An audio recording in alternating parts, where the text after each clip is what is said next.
All sports talk shows are the same, right? I am bothered by everything. You gotta go back to football school. The goal of this guy, it's just immeasurable. Wrong. In a world filled with talking heads more interested in their own celebrity than actually knowing the sports world, it's hard to find the people who really care about sports first. Look no further. Wire to Wire has it all covered. These guys have the knowledge and the cred to back up their opinions. No hot takes to get attention, just straight up opinions. Know anyone else who correctly called the 2020 World Series and March Madness? How about 70% on the NFL and NCAA football last year? You don't. Bottom line, these guys know their shit. They aren't doing it for attention, they're doing it for passion. Wire to Wire, live every Wednesday, 8:30 Eastern, only on Toxic Radio and wherever you find podcasts. Got an idea for a podcast and think you have the talent to make it a reality? Already have a podcast, but been thinking you could take it up a notch, but you're just not sure how to do it? Well, Toxic Entertainment has everything you need to go from podcasting to podcasting. Bring us your talent, your passion, and your best ideas. We'll bring to the table our state-of-the-art technology and comfortable facility, creative and professional staff dedicated to bringing your ideas to life, competitively priced packages to suit your goals and budget, and over 10 years of experience as a leader in the podcasting field. Toxic Entertainment offers quality and affordability that can't be beat. When you're ready to start your journey, Toxic Entertainment is here to help you reach your destination. Learn more at toxicentertainment.net or call 888-66-TOXIC to arrange a studio tour. That's 888-66-86942. Toxic Entertainment, where creativity meets passion.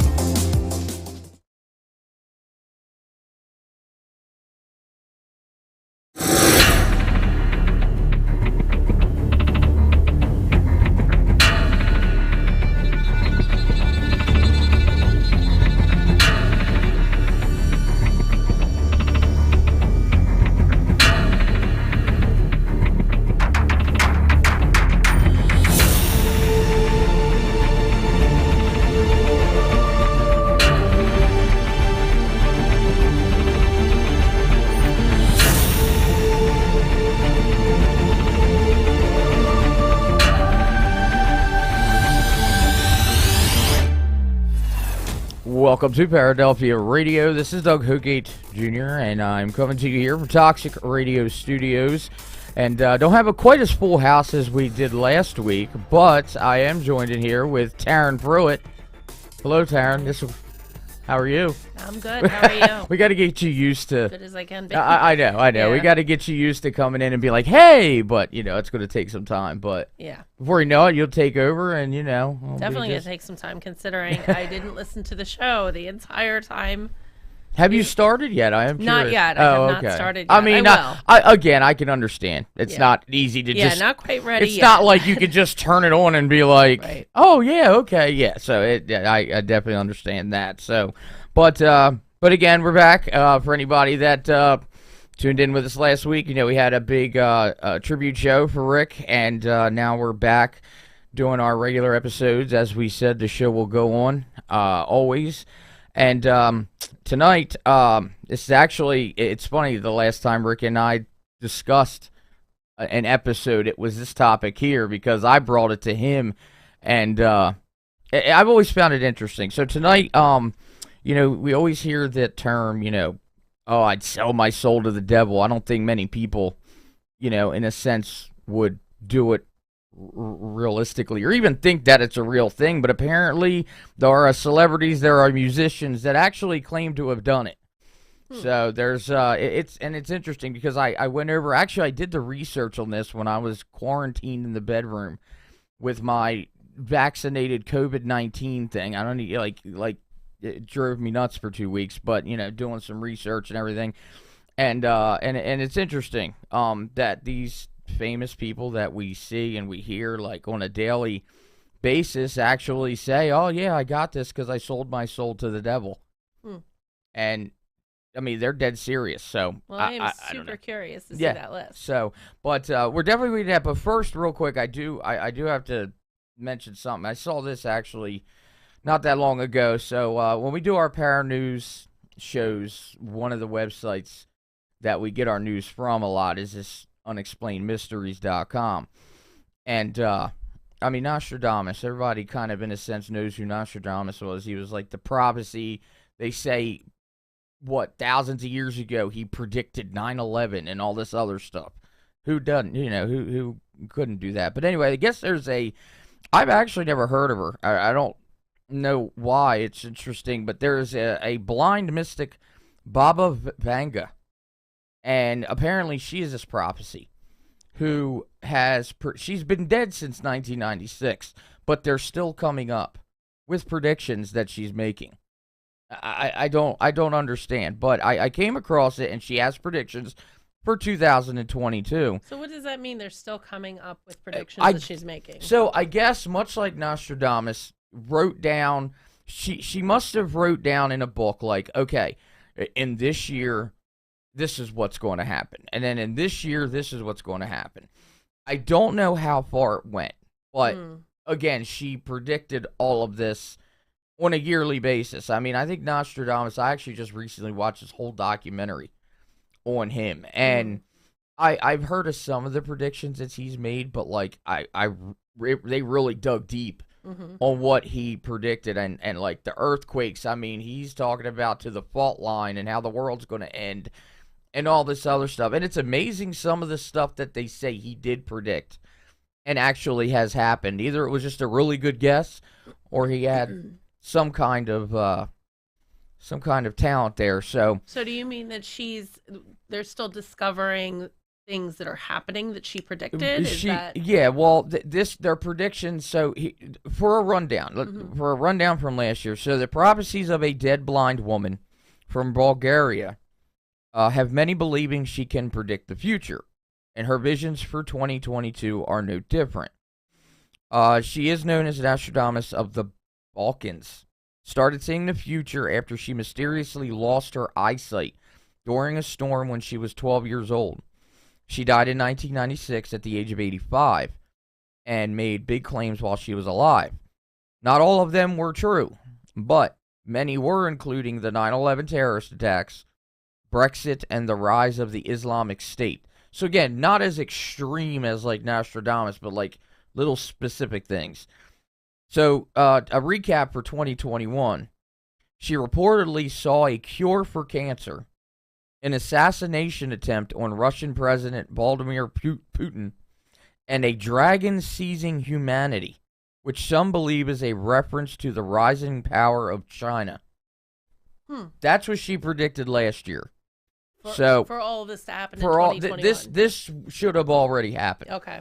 But I guess obviously a lot of that didn't. Now, the clairvoyant predicted what could unfold this year. And these are 6 major events that are of concern. So the first one is an increase in catastrophes. So she predicted that Australia and several Asian countries will be hit by intense bouts of floods, resulting in more earthquakes and tsunamis. And I mean, that is happening a lot. I mean, as the earth gets older, as things happen, I mean, every year there seems to be some kind of huge earthquake resulting in a tsunami. I mean, it nothing in a sense to really make me go, wow, at least me personally. But another thing is another lethal virus. So it's the last thing anything wants to hear, especially as the COVID-19 pandemic rages on. But she believed that there is another pandemic discovered in Siberia will emerge, caused by a frozen virus that will be released due to climate change. So apparently something else like COVID-19 is supposed to be coming out, but from Siberia and something to do with the cold. Water shortages. Also, the struggle to access drinking water will become real in some cities as countries are forced to find alternatives. So a lot of cities aren't going to have water. Aliens will arrive on Earth. Well, let me read this before I say it. All right. According to her, an asteroid known as Oumuamua will be sent by aliens to explore whether there is life on Earth. But they aren't the nice kind and could take prisoners when they land. It's funny because that's not the first time I have read that this year is supposed to be the year that we're either going to find out, oh, we've been speaking to aliens all this time, or we're going to make some kind of contact. It's interesting. I've been reading that since like around November time. Virtual reality takeover, which I think has already happened. It says, Mike, I knew you would like that one. She envisioned that in 2022, more than any other time, people would spend more time in front of screens. Due to our increasingly addiction to technology, people will begin to confuse fantasy and reality. The metaverse seems a lot less appealing. So, and there's one more: locust attack in India. She predicted temperatures reaching 50 degrees Celsius in India, but also crop attacking locusts will follow, leading to great demise. So yeah, I mean, I wanted to bring that up within a sense being in the second episode of the year, but we're going to revisit that later on in the year to kind of see, a lot of that, like I said, it was coming true. Virtual reality, I mean, Rick and Mike, I think Mike brought it to Rick's attention on a show that I wasn't here on, but in November when we did a show, Mike brought up this thing where a woman lost her child, passed away, and they were able to virtual reality. She put on a virtual reality unit and interact with her child. Like they were able to take her, her features and everything. And I was like in awe with that. So like that is something that is, I guess in a sense, a closure type thing. You could look at it two different ways, I guess. It'd be a type of a closure, but have to obviously be right. But they're coming out with that. When he showed that on his show, I was like, oh my gosh, like they actually have that. So it's interesting. All these prophecies, all these predictions that come out, we'll see what happens. Again, a lot of this, it seems like it's happening every year, so it's hard to say. But if it's going to get to a point where people can't tell what's real and what's fake technology, that does kind of get a little scary there. So or amazing. Well, yeah. Amazing. True. To an extent. Parts of that are definitely amazing. Right, but you don't want to be driving in your car and forget you're really driving and thinking you're playing GTA and start crashing into everybody. Well, if your car, like the Teslas, has the ability to take over and to be able to have spatial recognition of the other cars around you and to keep you from actually crashing or anything and take over the wheel, or you have screens in your car that enable you to play GTA and have the display on your screen while you're driving, but in the outside world you're actually driving super safe because your car is taking control, then bam, in your face. Right. Well, no, it's funny you say that because those moments where you come up with an idea like a while ago. You just have one. Are you going on Shark Tank now? Well, no, because it's too late now. They would look at me and laugh in general.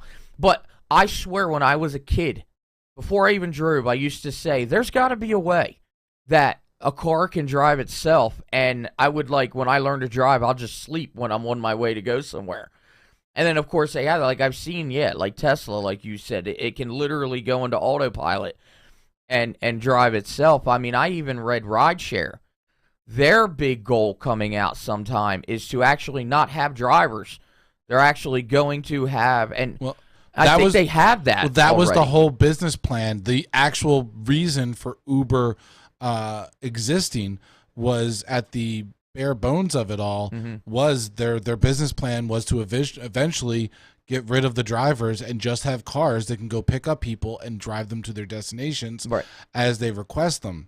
Which also becomes like a ghost riding type thing. Right. And that was the thing. You kind of think about that. Anything new obviously would freak people out.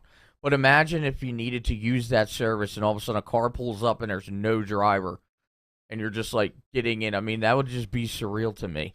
Now, for somebody like you that has done ghost investigations and knows how the paranormal can access electronics and electronical devices, does that ever enter your brain of someone from the beyond taking control of the electric car or some of these devices that you're trying to, or even, as you said, taking over VR and being able to show themselves in a virtual reality state, which you wouldn't even, it would just seem normal to you. And it's with the virtual reality thing. I think Rick and I discussed this one time. I can't remember if it was a show or not, but there was a TV show. It was called Upload. Where you couldn't tell someone. I did too. Really, I was good. Yeah, where someone, like you just said, had virtual reality, and it was a spirit or a ghost, and they could manipulate it, just like you said, like.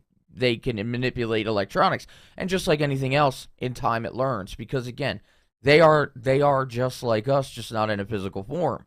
So, right as time goes on, it manipulates it, and then I mean, you hope you don't get a pissed off spirit, and all of a sudden you want to take over a car driving on its own and crash into a pole or something like that. But I mean, all those things are very well possible, and that virtual reality thing. You're right. It's like okay.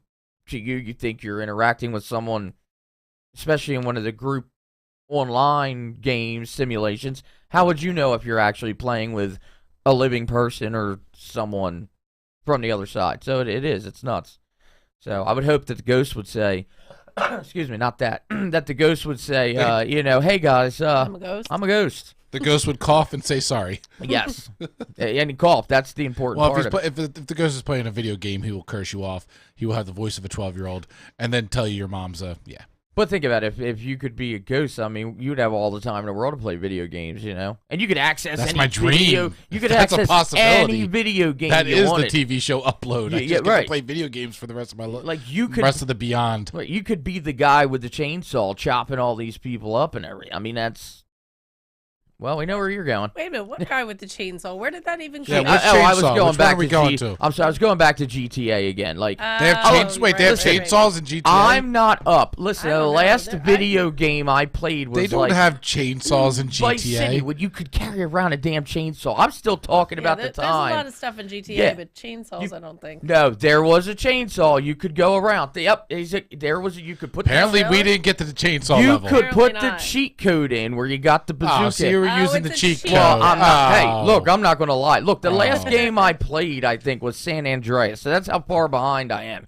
Hell, I put on my son's Ovilus and was like... Ovulus? The Oculus, I'm sorry. Did you say Ovilus. See, Ovilus? that's what I'm talking about. The I Oculus. put on his ovulum. His ovulum. Maybe it was ovulating. It was ovulating. ovulating. Yeah, right. Now, that would be scary. So I'm gonna leave Maybe with this. Doug's ovulating. I feel like I'm saying too much, but I'm No, gonna leave no. with this. So in the VR world, they are coming out with a GTA version where you can be inside of GTA. Now, see, I'll leave that with you, and I'll just step aside. No, that's intriguing. Because, again, I'm so far out of it. Like, that I play San Andreas. I've never done the whole, like, playing with people online and everything like that. I've always played with myself. I'll leave that at everyone, too. Anyway. All right, so moving on now. He's taking a drink. There's equipment in here, and he had to go there. What? I just said I play with myself all the time. Back then. Anyway. That's all right, so, more than I ever want to know about you, Doug. Well, you sound like your husband. Do I? Maybe Anyway. I'm channeling him. Exactly. He's sitting right here just going, moving on, let's go. He's coming in, he's like, what's my wife doing in my seat? That's all right. So anyway, all right, so on to the topic tonight. So, again, I think I got a huge interest in this because I saw an interview, I think it was Bob Dylan, years ago, and it just popped up out of nowhere. And he actually sat and spoke, like someone asked him, when did you discover your talent? And he started laughing, and he just was kind of hesitant about it. And the interviewer actually had said to him something about, did you make an arrangement? And he was just like, yeah, with the devil himself. And then he's dead serious about it. It intrigued me. So then I had thought, how many other people claim to have do that? So and it's funny because a lot of it is all musicians. So I found I found all kinds of things, but this one in particular. So this is the most intriguing. It's the top 10 musicians who sold their soul to the devil. So it says, learning to play a musical instrument takes hard work, practice, and patience, and more practice, but that can be a drag. The devil is believed to be fond of music, which is not surprising. After all, he does have all the best tunes. Lucifer is said to have a special affinity to stringed instruments, particularly violins and guitars. I mean, think about it. Devil Went Down to Georgia. I mean, that's classic, you know. Mm-hmm. In exchange for just one soul, any condition, the Prince of Darkness can teach you how to really play that guitar. He can make you a star. You might think that no one would take him up on this offer, but we have found at least 10 musicians who allegedly thought that this was a great deal. All right, so number 10, Jimmy Page. It says legendary Led Zeppelin guitarist Jimmy Page. He was a student of the occult for a while. He bought Aleister Crowley's, I'm probably saying that wrong, where goes my musical knowledge, an old home in Loch Ness, which he believed was haunted. He often talked about the strange experiences he had there. He followed Crowley's occultist teachings about focusing your intentions on what you want to get out of life. Apparently, Jimmy just wanted to play a mean guitar, and he certainly got that wish. He claimed that he had sold his soul to the devil to get such fast fingers, to which he said that he had to form the rest of the band. He never, or as I say, it's like there was never an exact denial from Page. This may be the origin of the myth that if you play Stairway to Heaven backwards, you can hear demonic voices speaking, or something. They say that about Def Leppard, one of the Def Leppard songs, too. There's all kinds of songs, like, playing it backwards on the old vinyl, and Ozzy is another one that's... So Jimmy Page, he's the first one on our list. So, all right, next. Now, Robert Johnson. Now, this is from, like, back in the 30s. But every time you search Sold Soul to the Devil, this guy's name comes up. Robert Johnson is probably the most famous soul in the Devil's collection. So sometime during in the 30s? This is the 30s. Yep. Yeah, sometime. I've never heard of him. Right. Common name, but sometime during the 1930s, he's said to have met the devil, allegedly at the Clarksdale Crossroads. He was said to have been a decent harmonica player, but a terrible guitarist. Then he disappeared for a few weeks. He is supposed to have taken his guitar to the Crossroads in Mississippi, where the devil returned his guitar and gave him a few lessons. When he returned, his terrible guitar technique was now described as masterful. When Robert Johnson died in 1938 at the age of 27, the rumor became a fact that Johnson is now known officially as the Devil's Bluesman. Now, that takes me to another thing that, like, Melly and I talk about all the time. You know, she loves Prince and David Bowie. And, you know, we're actually going to be getting to David Bowie. It's like, all of these young people, like, it's always, again, the same thing. You see, you know, they pass away mostly, like, drugs or committing suicide or something like that. And you wonder if this is all accurate and true. Like, was the deal, like, okay, we're gonna make you years. Right. I'm gonna make you famous, but it's almost like the movie Ghost Rider, or the, you know, I will come and cash in when I need you or when I want. So they make this deal thinking they're gonna have a lifetime of just fame, and they're like, oh, okay, no big deal. All of a sudden they're in their 20s, and it's just like, I need it now, and they're just like, well, wait a minute, you know, it's only been a couple of years. It's like, hey, you made the deal. I didn't give you a set time. It's always fascinating to think about that. I mean, people like Prince and David Bowie, they didn't die in their 20s, but again, just the irony of it all. Yeah, but they died, well, how old was David Bowie? Prince was young. Yeah, Prince, I think, was in his 50s. Yeah. Melly would be able to tell you, like, because in fact, Prince actually, like, passed away a month before Melly's, like, dad passed away. And, I mean, but like I said, she'll be able to be. Bowie, I think, was like 70s, I think. Yeah. And then Prince was, he was in his 50s. He wasn't very old. But yeah. So, all right, so next, John Lennon. John Lennon is famous for saying that the Beatles were bigger than Jesus. So we already knew how he felt on that. One Beatles scholar, however, has spent many years interpreting hidden messages and symbols in John Lennon's music, artwork, and album covers, and he believes that he has evidence that Lennon actually sold his soul to the devil. He follows an apparently fascinating trail of sorcery, mysticism, numerology, and theology that explained his theory, as well as the slightly less reliable mystical science of anagrams and listening to songs backwards. So there's a good chance that this Beatles scholar is a little bit nuts, but then again, who are we to judge? Lennon allegedly signed his pact with Lucifer sometime around December of 1960, shortly before the first known outbreak of that well-known viral disease, Beatlemania. If true, it seems particularly hard on Lennon, as the other three band members presumably managed to keep their souls intact while still sharing the glory. Lennon was promised 20 years of success before the devil reclaimed his own. Lennon died on December 7th of 1980. So again, another example. How would we ever know, of course, but hey, when it's time to cash in, if that's the truth, it's going to happen, because it's always least expected in the most cases. So in this whole conversation, though, we're assuming that the devil, we're thinking of the devil as the traditional view of the devil, but this is a paranormal show, so there are other views and perceptions and interpretations of what the devil could actually be. Like, Yeah, absolutely. You know.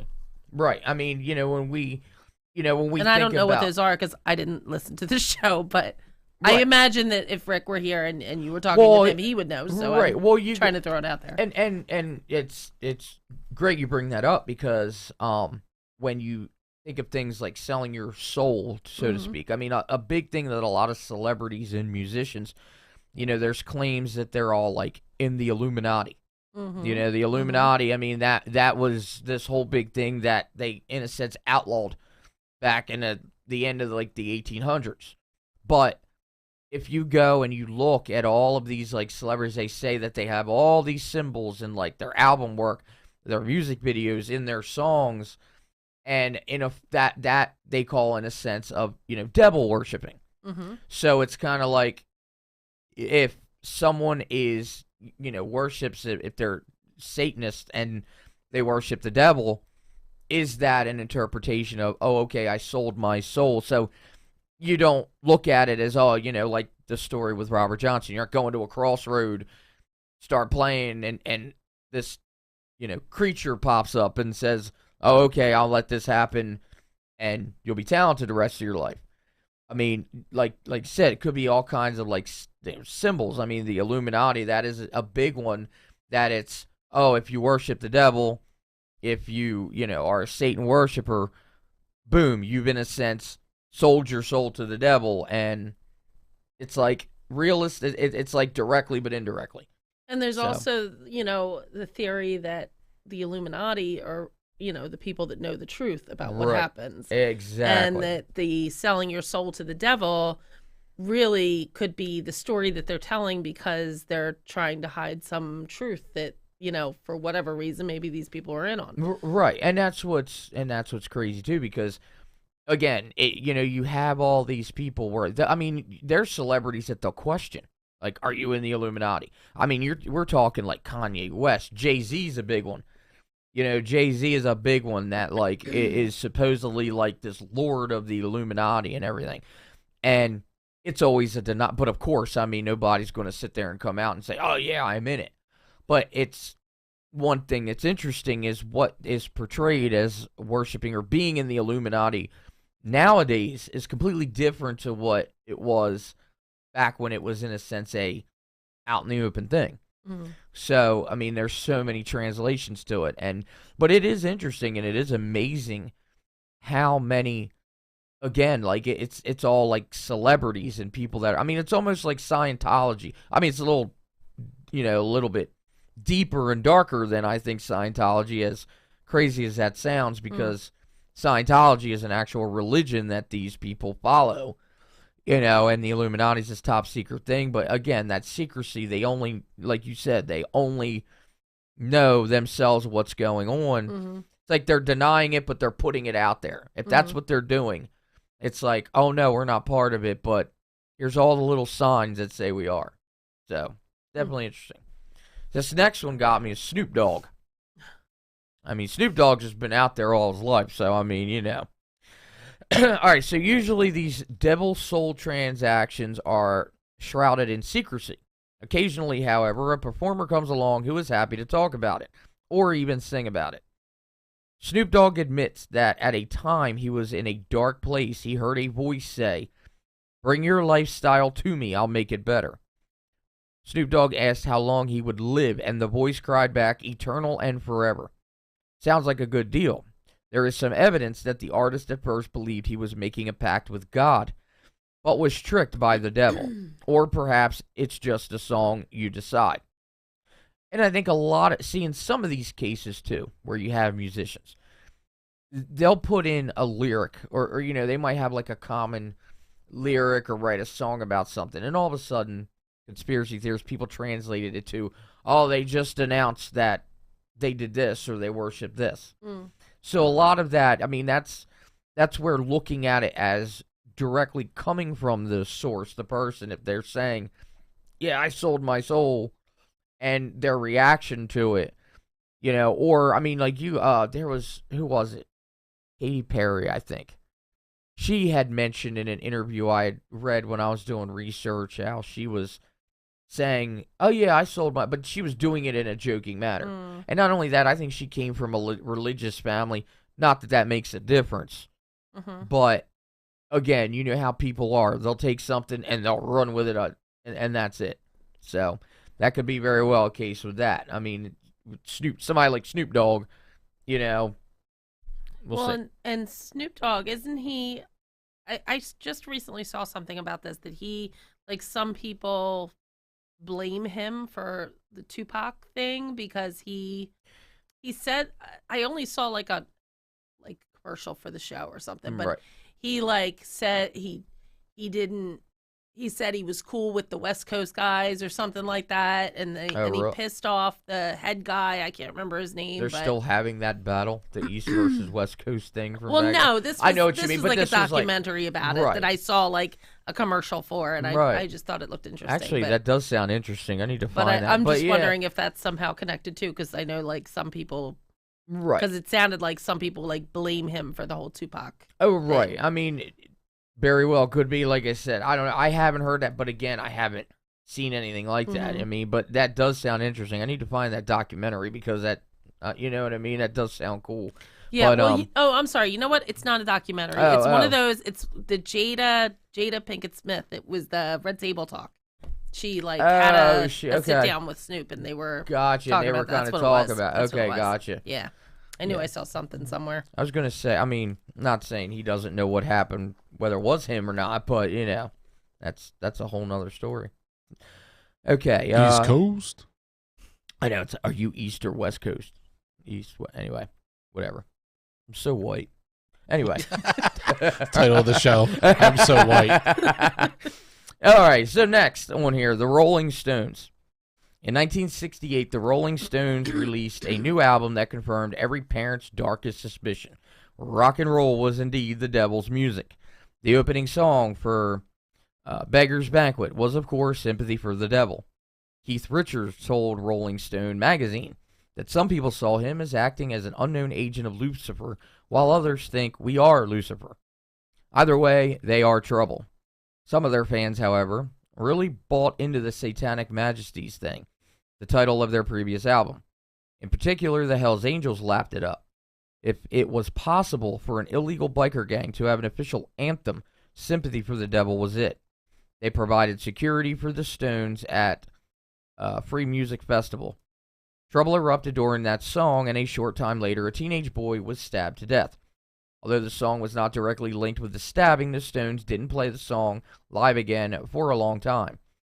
The Stones have been dodged by rumors of devil worshipping ever since, possibly because of secret messages embedded in their music, or possibly because of the large horned devil's head tattooed on Mick's chest.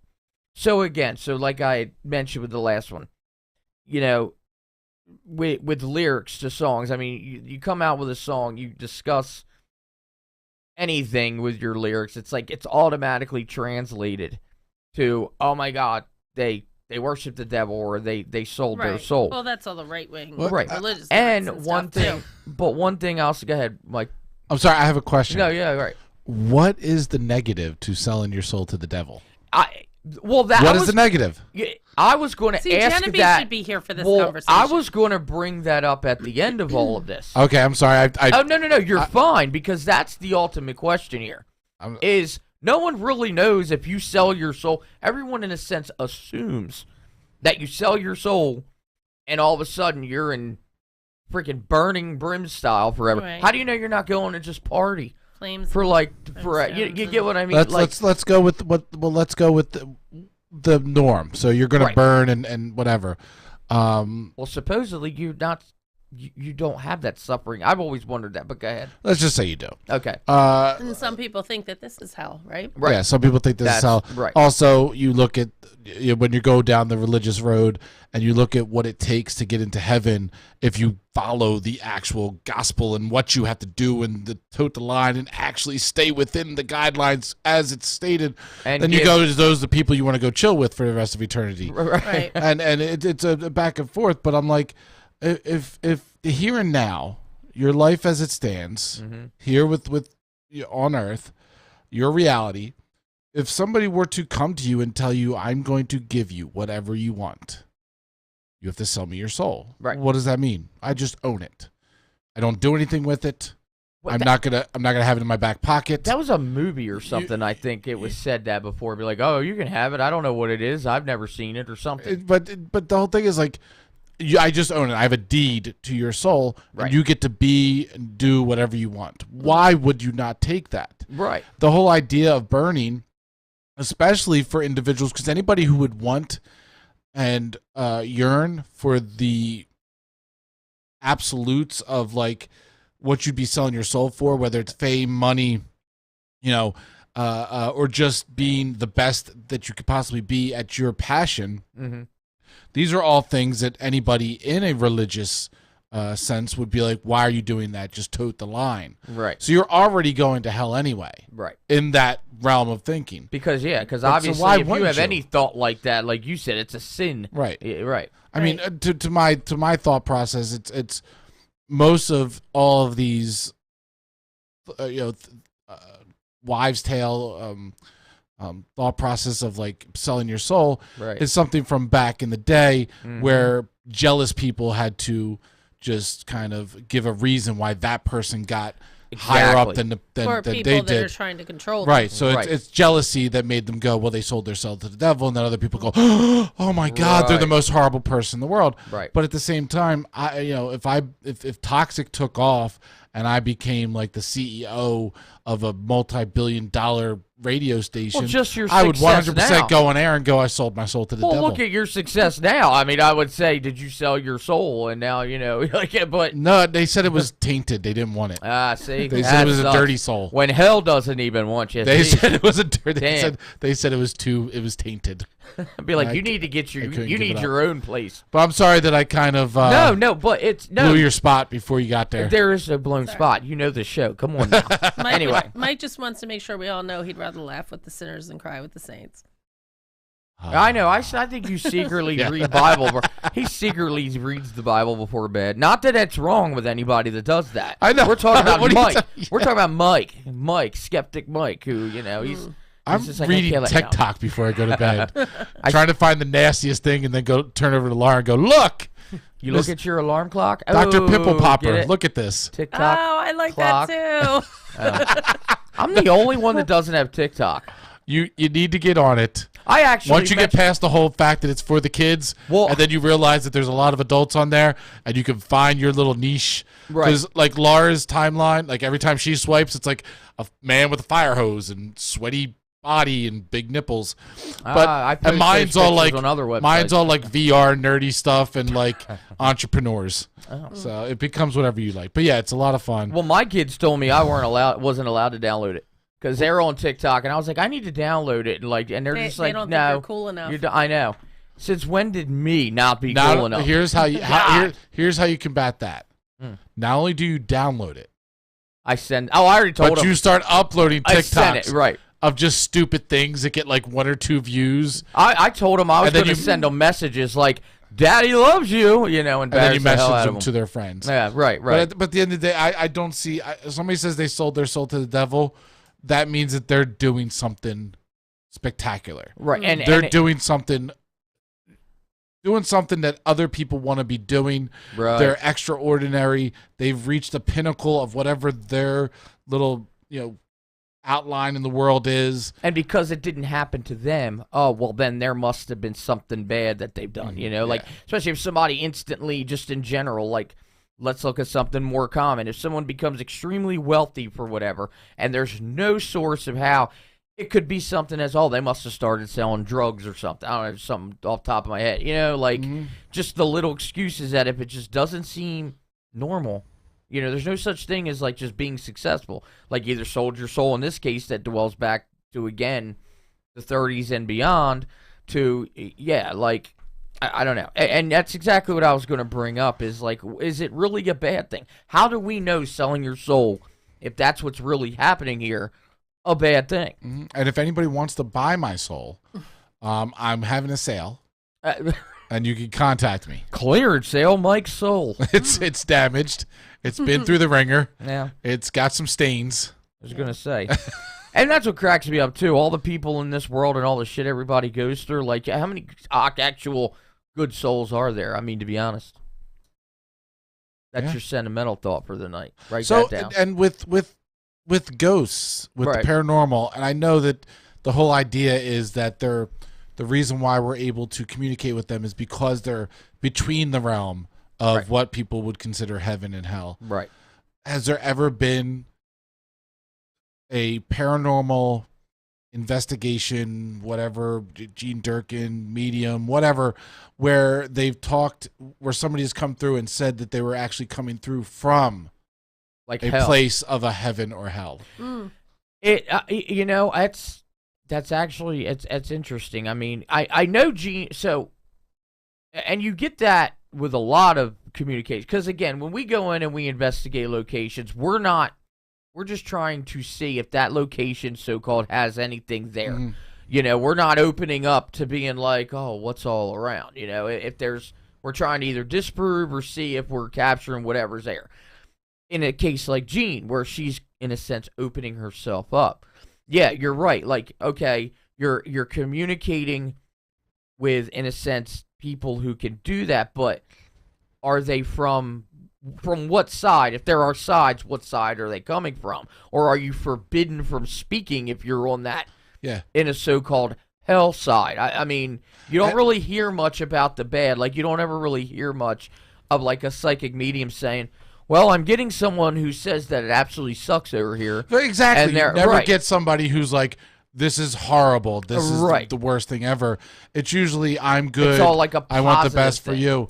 But I would love to know with individuals. I want to ask her that, because that is a good question. That's a very good question. Because with these people with these special abilities, from what I've understood, there are certain levels to it. Like somebody who's just starting out, somebody who's a veteran at it, and somebody who's like a master. You know what I mean? Right. Depends on how long you've been on that side. Right? Is there a level, a frequency, if you will, to be able to tune that in to reach deeper into it to get somebody from one of those realms? Whether, again, we call it heaven or hell, but whatever it is, the demon or bad or good, whatever it is there a way to touch into that and have these people from the other side, these spirits, ever confirmed or denied that there was such a place that they were waiting to cross over to? Right, and that is and again, that's what's interesting, because again, it's always positive. But I would think, like with me, when my time comes, and if I come to, or whatever the case is, and I'm like, all right, what can I do, and what can I do here? I mean, I think one of the things I want to obviously do is be able to get it out, like, okay, it's boring over here, or okay, it is shitty over here. I mean, all the people who pass and all the people that supposedly come through, you're right. Where is that person that is saying, yes, here's the deal. If we're talking to you, we're stuck here. If we're not talking to you, we're either in a bad place or a good place. But you're right. I mean, obviously that's something that she would have to take, because there is never that question is never answered with it. As to it's always just, oh, they're lining up and they're coming through. They're saying this and they're saying that. And it's all this, oh, they're validating that it's them by this. Okay, well, here's what I want to know. Like, just flat out tell me, is heaven and hell, does this exist? Mm-hmm. You should be able to answer that at least. Well, maybe neither one of them do. Maybe the concept that we have is totally off. Oh, yeah. Right, and that's the whole idea. Because one thing I always say myself, I don't say I'm atheist. I don't say I don't believe. Like, I look at it as the possibilities are endless. And we're going to find out when our time comes, you know? Mm-hmm. And I don't think that, hey, if the time comes and, hey, it was right all along, there is a God and there is a devil, I don't really think I'm going to be punished for my life with questioning, well, what is, you know? Like I said, too, you know, if we're being controlled, if we're all avatars being controlled by 5-year-old aliens for that case, you know, it's, yeah, I know, right? I want to know what my 5-year-old's got some weird sense of humor. I was going to say mine's put me through some shit because, you know, but you're right. Yeah. Like of all the people that are able to come through, why don't you hear more of, man, this is the worst damn thing that could have freaking happened. Don't die.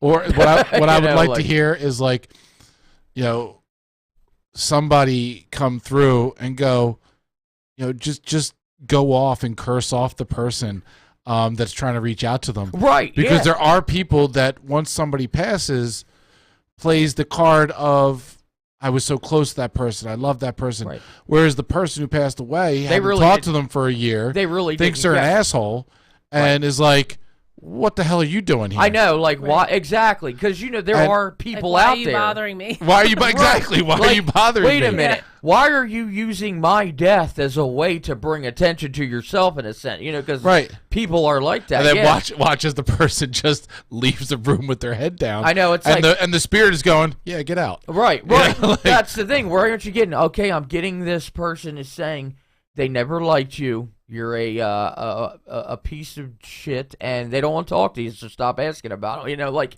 everything's always positive, you know, and you can't tell me that if we're supposed to be who we are now, just not in our physical form over there, it's supposed to be it's going to still be the same. Right. Mm-hmm. You know, so. You just get over there, and all of a sudden, you're just filled with you know, rainbows and. I know, it's just like. Pillows and it's like everybody's on like it's like a 24/7 acid trip. Acid trip, like, yeah, nonstop. Exactly. They're like, yo. By the way, man. Do you have any acid? Yeah, right. What? Acid reduction, like acid reflux. I've got acid reflux. That's what it is as an adult. Yeah. We no longer have acid that we're going to take. Like, acid you have acid reflux. Yeah, exactly. But next time, Gene told me, that's a very excellent question. Because, it's always positive. It's the only kind of questions I have. See? Well, I, for one, like to think of my husband as still being a smart ass. And he's still, he's still Rick. Just like we are still who we are. So I hope that he's not all rainbows and butterflies. I hope that he's... I could never see it. He comes through his rainbows and butterflies. He's like, never mind, get out of here. He's like, go away. Yo, guys, what's up? Yeah. It's like, I'm floating over here. You know what I mean? Like, well, no, because again, like you... Like, yeah, I'm not going to lie. Everything does get contradicting. That's why, again, with what I do with investigating, that's why I stick to, you need a place to investigate, let's see what's going on here. Like, because it does all contradict itself a lot. You know, you hear that we are who we are, even on that side, but yet, when we supposedly reach out, it doesn't sound like who we are. Yeah, and... Well, I had my very first reading that I ever got from Jean. She channeled my grandmother. Right. Well, no. All right. Go ahead. My grandmother was sort of getting annoyed with me at one point because I'm pretty skeptical too. I'm a lot like Mike. So, you know, I think I don't remember, it was just a number of years ago, but Jean was laughing because my grandmother came through to her in such a way that she was like, you know, what questions you have? Kind of like what he just said. Like, that's who she was, so that's how she's coming out. Yeah. Right. Yeah. And that's it, because it's like I said, I have spoken to, like, doing what I've been reached out by many people who are claimed to be psychic medium. And that's the one thing I'll say about Jean. Jean has surprised and amazed me so many times that I legitimately, she has some gift. She is able to do something, or because, I mean, like I said, I've seen her do things that, how in the hell do you possibly know that? And it goes beyond the whole, just taking general information and doing. And not only that, we know Jean now to the point that, if she was somebody to, like, be, they say, like, psychic mediums will stare at you and look at your facial expressions, Like, I've never seen Jean sit there and, like, stare at me going, how are you reacting? Like looking hard into my face. Because I'd be like, what the hell's wrong with you? So there's definitely something there, absolutely. But there are, I mean, you see these boardwalk freaking palm readers who, like, they'll look at you and be like, I had a palm reader tell me once when I was 18 years old that by the time I was 30, I was going to be making decent money. Have 3 kids. And you do. Which I do. I have 3 kids. See? But that's about all that was correct with it all. She told me like 4 different things, and all I remember is I was going to have a lot of money by the time I was 30. But I think she told every person ahead of me that too. But is it a lot of money relative to somebody who has none? That is true. See? What is a lot of money? Yeah, exactly. Like all right, compared to the homeless man that you drive past, yeah, right. I have a lot of money. You have a lot of money, say. So it's relative. The one thing I remember that Rick did want, and I've never done it, was for Gene to give me a reading. Oh, yeah. I never wanted to do it. He's always... Because I feel like, this is no disrespect to her Gene at even all. wants to do it. She wants to do it, and she wants to do it. But no disrespect to her, I feel like I would just laugh the whole time. I just pick, like, I'm too goofy, I'm too ball busting, I'm too skeptical, that I feel like I would just be, it would come off as disrespectful. You don't want to be rude when I did to her, right. I don't mean to be rude to her. I don't mean to be disrespectful to her as a person, but I don't believe in the process. Right. But she knows that. Which then makes it where it would be totally disrespectful. It's like somebody sitting here watching me do the board and just be like, hey, that's stupid. What are you doing? That's wrong. I think that during the show, but, I'm just kidding. Meanwhile, I thought you were staring into my face. Meanwhile, you're doing that, getting my voice out, so I don't know how stupid it is. But that is something. She never read Rick either. She never. But Rick did have. You guys did go to individuals who would do the past life. We did other things. So you guys did things in that realm. Yeah. Just Gene. Just not with He Gene, never had Gene read. But I think that I will one day do that. And we're gonna do, if we don't do it live on the air, we're gonna record it. Yeah, we're gonna record it just to put that period at the end of that sentence that never got finished and. I'd be very curious to see what happens. All I know is if she can. I start crying. That's what I was going to say. Yeah, maybe we can make Mike into a believer. Well, I'll be a believer first. I remember I took Gene to like this investigation, and like I say it all the time. There was a dude. He was like shorter than I was, but the dude was like buff as hell, and like he could literally like freaking beat up a pickup truck outside. I don't know, but anyway, she started doing something and brought up some accident that he had that he never told anybody or something like that, like specific, and she literally like brought this guy down like crying, like in tears, sobbing, and again, this it's is like amazing. A random person.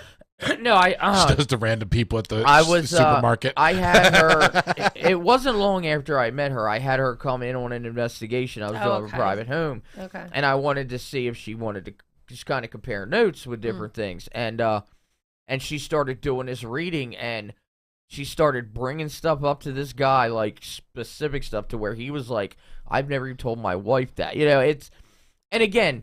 It'd be a different story if maybe I knew more about the guy, but I mean, it's interesting. I mean, it definitely, there's things that are intriguing. The only type experience that I will say, in fact, Melly and I were just talking about this, Noble. I remember when we did an episode once, we spoke to the one lady. She was a hypnotist.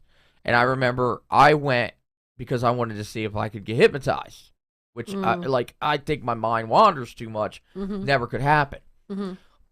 I will sit here and say it was, because even as I was sitting there, I'm like, this isn't going to work.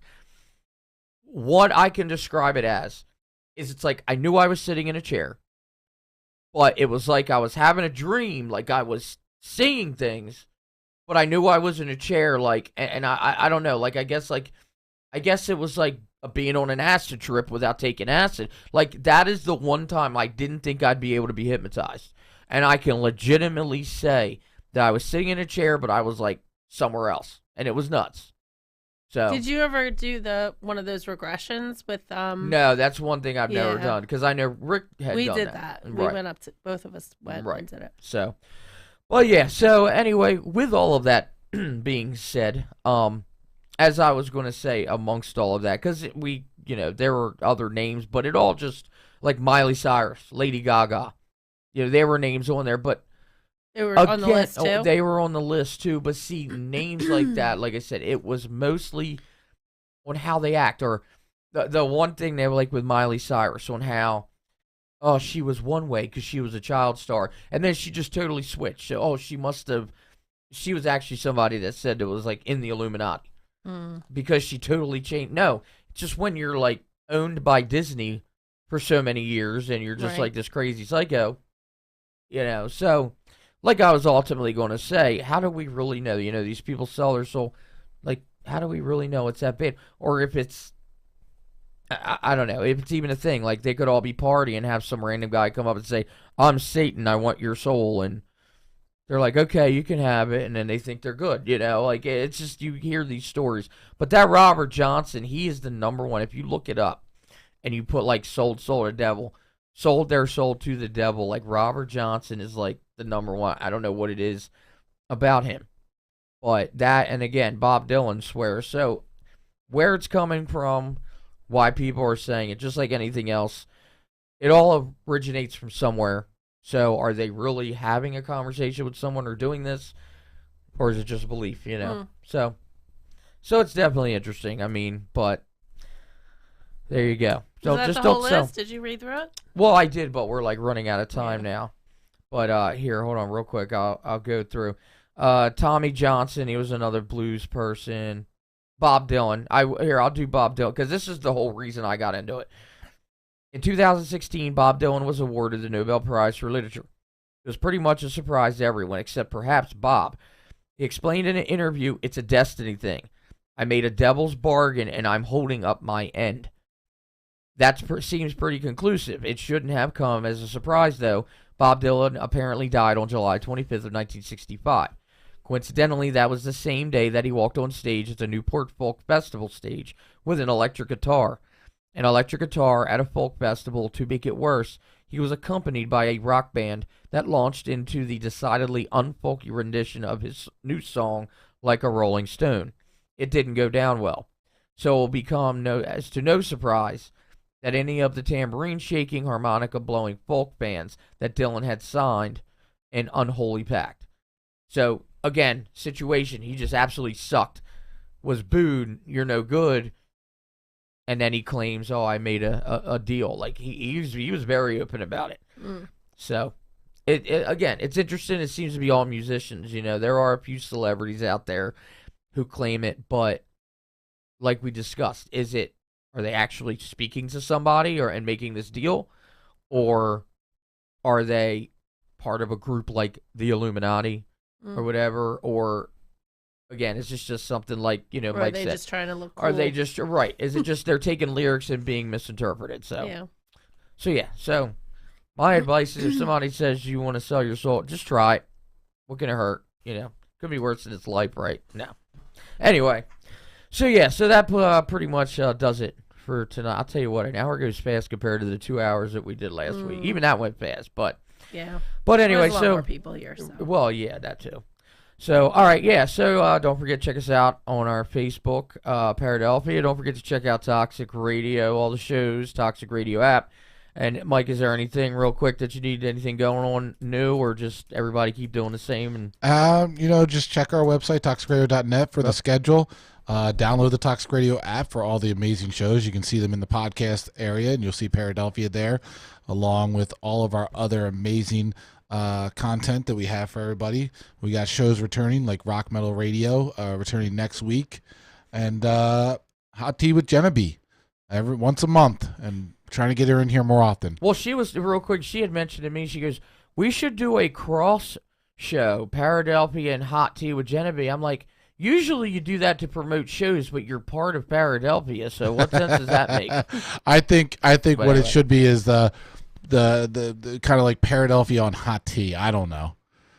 Paradelphia on Hot Tea. That just sounds like we're getting hammered drunk like you tried to get I'm us okay last with week. that. I'm not going to disagree with you. I give that a thumbs up. Well, those 2 shots I took last week was the most I drank in You're like still 5 drunk years. off them. Yeah, I am.